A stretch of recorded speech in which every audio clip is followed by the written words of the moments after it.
We're the second largest video site in the world. We have 110 million unique visitors worldwide, approaching 20 million unique visitors in the US.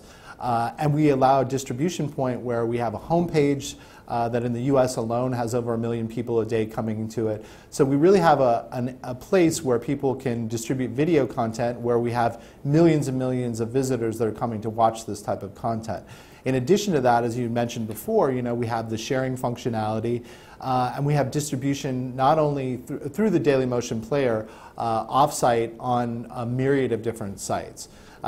Just in the US alone, for example, we've gone from this time last year 130 million video views to 230 million video views. So the combination of watching on Dailymotion itself and then watching in the Dailymotion player wherever you are on the internet has been a way that we've been able to accelerate the distribution for our partners. What we've seen is that we've seen sort of the advertising take two tacks. One is the sort of standard ad units, and certainly the pre-roll is something where advertisers will be able to have a scalable opportunity to repurpose their TV commercials, have sight, sound, and motion, and everything that makes that particular ad unit successful. And we also have the standard display units.